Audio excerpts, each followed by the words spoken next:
Hello, youth group. It's a Wednesday, April the 15th, tax day, as it would have been without this coronavirus outbreak. We would have been having a hangout tonight, a dinner. Man, I miss those days, and I pray that we're all back together soon. I miss worshiping alongside you. I miss singing. I'm actually filming this in our high school classroom. I miss being together as a youth group and seeing each and every one of you and talking to you and just playing with you, interacting, sharing a meal together. It's very difficult. The longer this goes on, the more difficult it becomes for me as a youth minister.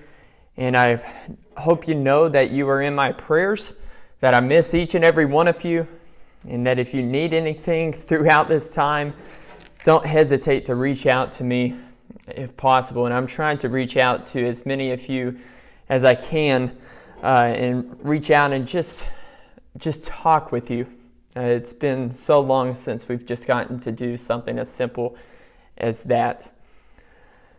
Tonight I want to do something just a little bit different. I wasn't planning on doing this until this morning when I felt like God had put this on my heart. I went for a run this morning. It was really cold outside. I didn't see anyone.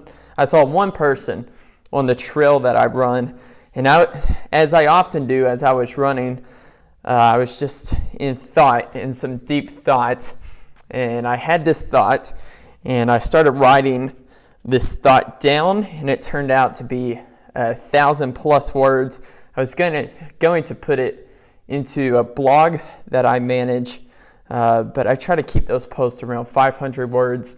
So I thought, why not just make a video specifically for our youth group? So here was my thoughts this morning.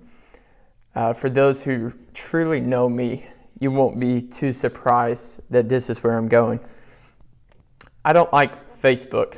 There, I said it. Don't like Facebook for many reasons. I wish that Zuckerberg would have never created the thing. But one of the reasons I don't like it is due to circumstances beyond my control. I was forced to make an account my senior year of high school. Did I post anything or like anything on it? Absolutely not. But I still had to make it. The second reason that I don't like Facebook is because there are actually people who love and like their own posts. They love and like their own post. I don't know why, but they do it. And if I see someone on Facebook that has done that, then I hit the button that says you can snooze them for 30 days or unfollow them for 30 days. So they have 30 days to clean up their act.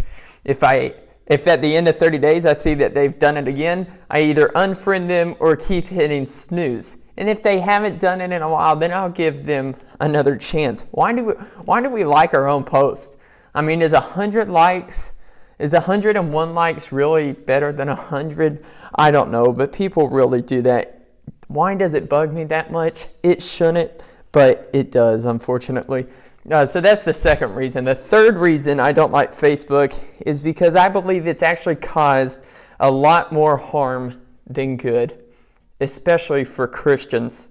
It takes an incredible amount of self-control to refrain from getting into foolish arguments or posting foolish things on this social media platform. And unfortunately, I believe that there's a lot of people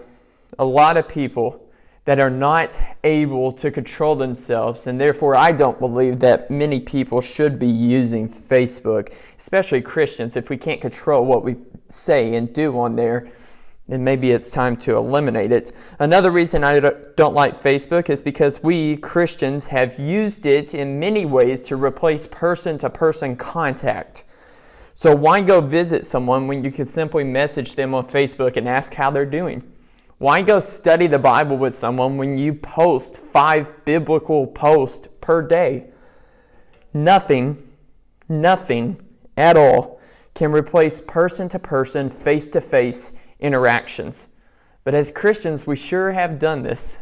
We've really let social media replace these face-to-face interactions. And I'll give you one final reason why I don't like the social media platform of Facebook, is that you can innocently go to Facebook just to check on something, and then 1 hour later, you realize what a waste of time it was.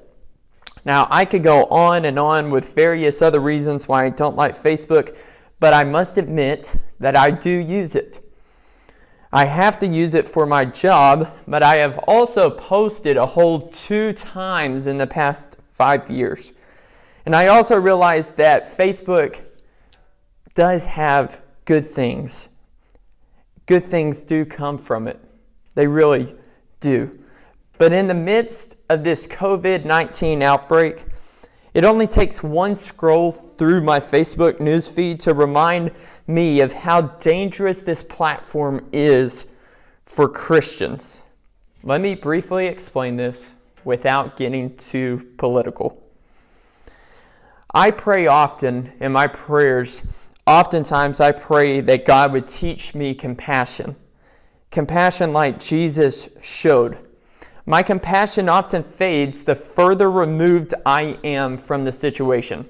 For example, if I had a family member that was involved in a bad car wreck and they were badly injured, my heart would ache for them. I would be saddened for them. I would feel bad for them. But if that exact same car wreck happened to someone I knew, their cousin of someone I knew, I may feel bad for them, but my heart's not going to feel the same. My heart's not going to ache like it did for my family member. And unfortunately, for me at least, that's the case. But because of this, my prayer recently is that God would show me compassion for all people. Not just my family, not just the people I know, but that God would show me compassion for everybody in this world.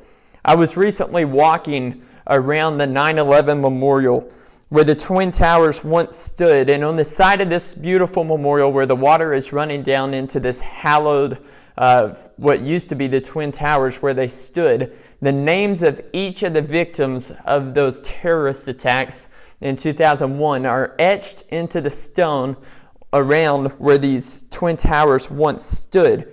Over 2,500 names of people are there. And I remember feeling so saddened for these people. My heart sank. I have never met these people. I didn't know these people, but something about standing in the very place where 2,500 people had died, it got to me.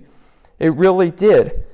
But why did it take traveling to New York City for me to feel that way over 2,500 people who have died?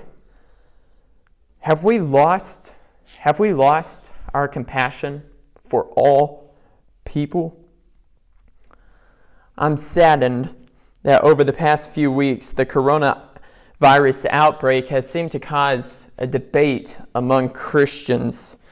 And one scroll through Facebook and you'll see statements from Christians that say 50,000 plus Americans die from the flu each year.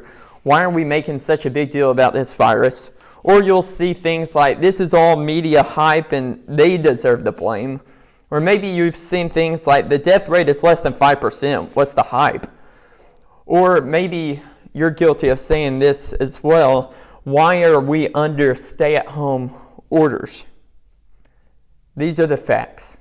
At the time of writing this, on April the 15th, at about 10:30 in the morning, 26,061 people in the United States alone have died from COVID-19, while another 614,180 have tested positive for the virus.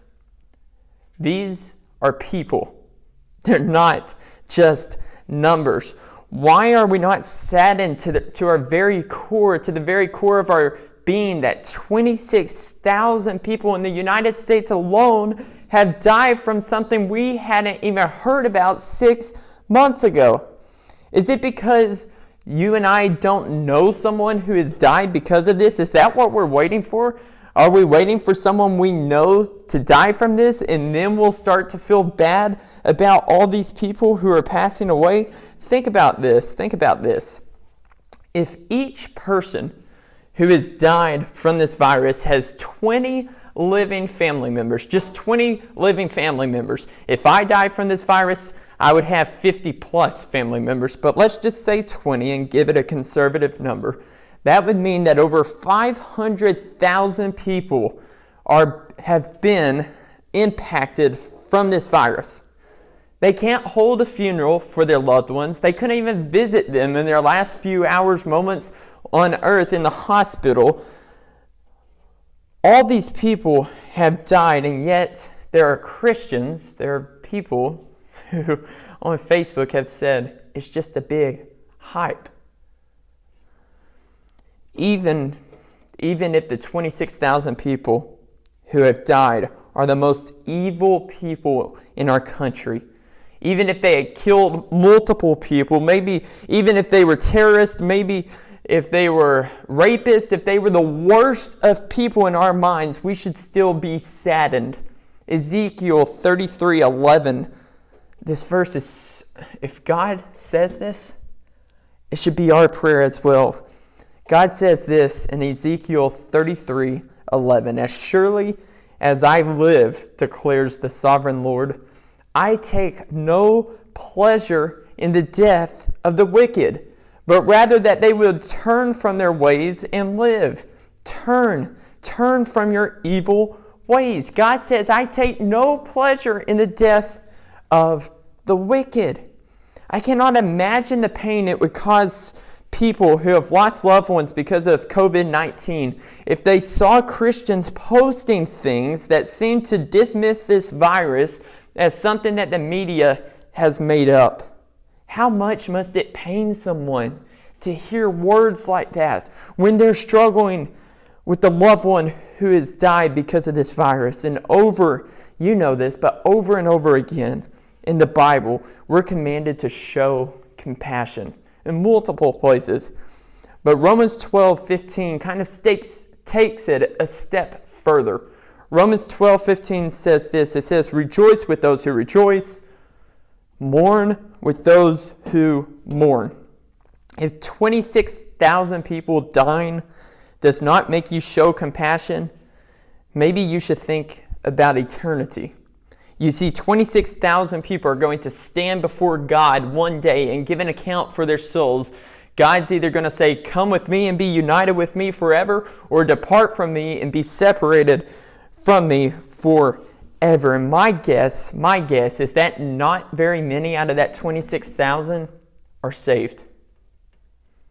If 26,000 people dying, if that doesn't make you show compassion, surely, many of those, that high percentage of numbers that aren't saved, that are going to spend eternity in hell and not in heaven, surely that causes you to show compassion. And if you're still struggling to show compassion, I pray that God would gently break your heart. I pray that God would gently break your heart and teach you to show the compassion that Jesus showed. Maybe you're not struggling with compassion. And I pray that you're not. And I also beg you to continue to pray.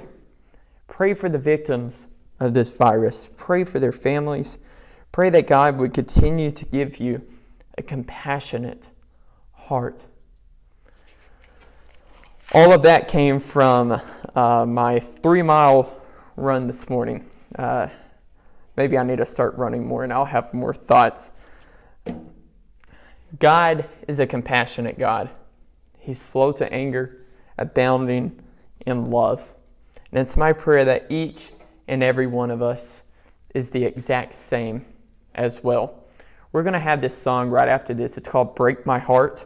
It's such a good song. And if you're struggling with compassion, just listen to the words of this song. Because maybe it's sin that's blocking your compassion. Maybe sin has gotten in your heart to where you don't feel sad for people. Maybe it's media that has blinded you and made you immune to death or immune to violence. Use this song as an opportunity to repent and to have compassion for all people. Love you guys. Praying for you. Miss being together. Know that if you have any prayer requests, anything at all, you could call, text, do whatever you need to do. We'll have our Zoom Bible study tomorrow at 2 o'clock. Hope that you all can join us for that. 2 o'clock tomorrow, Thursday the 16th, will be our Zoom Bible study. And I'll also be working on other videos specifically for youth group as we have this time apart from one another. I encourage you to check up on one another. If you haven't talked to someone in a while, send them a text and say, hey, how are you doing? Thinking about you, praying for you. What can I do for you? Let's encourage one another and let's show compassion for all people. Thanks. Break my heart, dear Lord. Tear the barriers down. Show me in convicting tears the glories of your crown. My heart is hard, my soul so weak. The ways of evil cut so deep. I need you, Lord, to come inside and gently break my heart. My sin is great, but I can see the glories that for me. Show me, Father, where to start and gently break my heart. My heart is hard, my soul so weak. The ways of evil cut so deep. I need you, Lord, to come inside and gently break my heart. My heart is hard, my soul so weak. The ways of evil cut so deep. I need you, Lord, to come inside and gently break